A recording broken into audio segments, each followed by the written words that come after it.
السلام عليكم، ازيكم؟ معاكم فاطمة ابراهيم.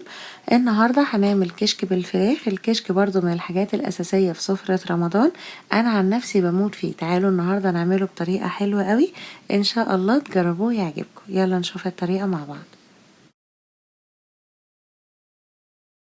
اول حاجة هنسلق الفراخ بتاعتنا. هنحط في مية على النار بصل، وهنحط ورق لوري ومستكة وشوية حبهان، وهنحط ملح وفلفل اسود. ولما المية تغلي نحط الفراخ بتاعتنا. طبعا ممكن نستعمل اي فراخ احنا عاوزينها، بس انا دايما بفضل استعمل الصدور في الكشك، بتبقى حلوة قوي. لما بجيب الفراخ البانيه كده اقوم واخدة حتتين واعمل بيهم الكشك. هنوطي النار خالص علشان الفراخ تعمل مرقة كويسة، لان هي من غير عظم. بعد ما تستوي هنشيلها من على النار ونصفي الشوربة. الشوربة هي اللي احنا هنستعملها في الكشك، والفراخ هنحطها بعد كده.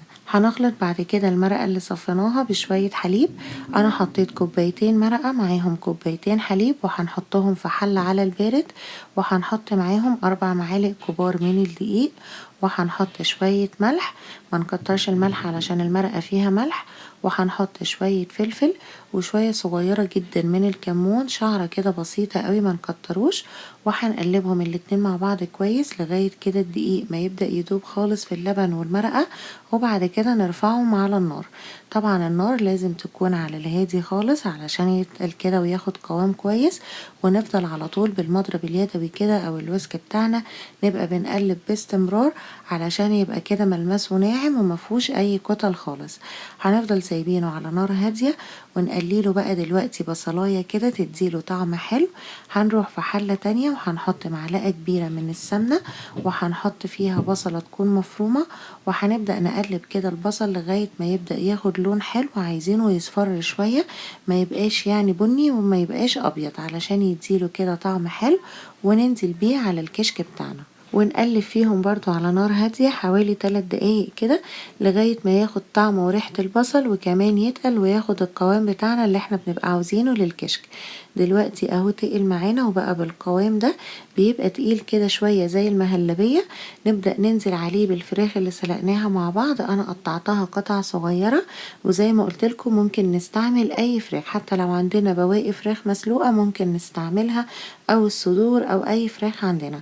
هنقلب كده كله مع بعض، ولو لقينا ان هو خفيف شوية ممكن ندوب شوية دقيق في شوية مية ونحطهم.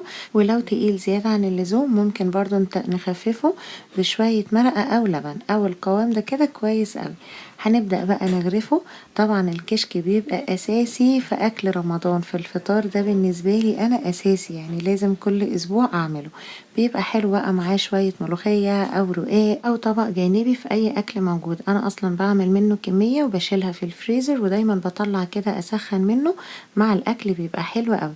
هنحط بقى على الوش شوية بصل كده متحمر، اللي هو التقلية.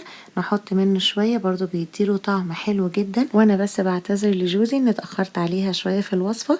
جوزي متابعة جميلة قوي، كانت عمالة تطلبه مني وانا فعلا اتأخرت عليها شوية.